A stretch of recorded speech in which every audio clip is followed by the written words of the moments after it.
കായിക താരങ്ങൾക്ക് വേണ്ടിയിട്ട് ഇവിടെ തലസ്ഥാനത്തെ ഗ്രൗണ്ടുകൾ ഉണരാൻ പോവുകയാണ്. 67ാമത് സംസ്ഥാന സ്കൂൾ കായികമേള ഇങ്ങെത്തി. കായികമേളയോടനുബന്ധിച്ച് സ്വർണ്ണക്കപ്പുമായുള്ള വിളംബര ഘോഷയാത്ര ഇന്ന് രാവിലെ കാസർഗോഡ് നീലേശ്വരത്ത് നിന്നും പുറപ്പെട്ടിട്ടുണ്ടായിരുന്നു. എം രാജഗോപാൽ MLA കപ്പ് വിദ്യാഭ്യാസ വകുപ്പ് ഉദ്യോഗസ്ഥർക്ക് കൈമാറിക്കൊണ്ടാണ് ഈ പര്യടനത്തിന് തുടക്കം കുറിച്ചത്.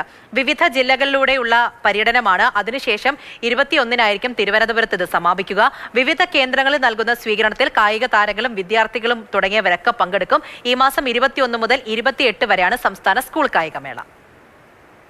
ഒരു പുതിയ ചരിത്രത്തിനാണ് ഇന്ന് കാസർഗോഡ് സാക്ഷ്യം വയ്ക്കുന്നത്. കാസർഗോഡ് നീലേശ്വരത്തെ EMS സ്റ്റേഡിയത്തിൽ നിന്ന് എനിക്ക് തൊട്ടുപിറകിലായി കാണുന്ന ഈ സ്വർണ്ണക്കപ്പിനാണ് ആ ഒരു വലിയ ചരിത്രം ഇനി വലിയ കാലങ്ങളോളം പറയാനുള്ളത്. സ്കൂൾ കലോത്സവത്തിൻ്റെ ഏറ്റവും പ്രധാനപ്പെട്ട പ്രതീകമായി പറയാറുള്ളത് അതിൻ്റെ സ്വർണ്ണക്കപ്പിനെ കുറിച്ചാണ്. ഒരു അതിമനോഹരമായ സ്വർണ്ണക്കപ്പ് വിജയികളെ കാത്തിരിക്കുന്നു. അതിൻ്റെ സംസ്ഥാന പര്യടനത്തിനാണ് ഇന്ന് കാസർഗോഡ് ആരംഭം കുറിച്ചിരിക്കുന്നത്.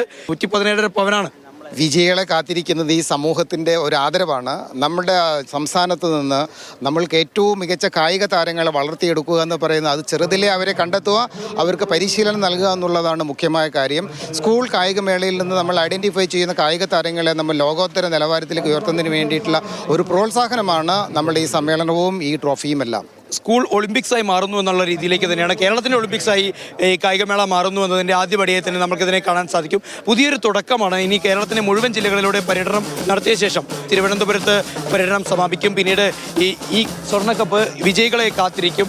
ഇനി ഏറ്റവും അവസാനം നമുക്ക് അറിയാൻ സാധിക്കും ഏറ്റവും മികച്ച കായിക താരങ്ങളെ കാത്തിരിക്കുന്ന ഈ സ്വർണ്ണക്കപ്പ് ഇനി ആരുടെ കൈകളിലേക്കാണ്, ഏത് ജില്ലയുടെ കൈകളിലേക്കാണ് പോവുക എന്നുള്ള ആകാംക്ഷയാണ് ഇനി ബാക്കിയുള്ളത്.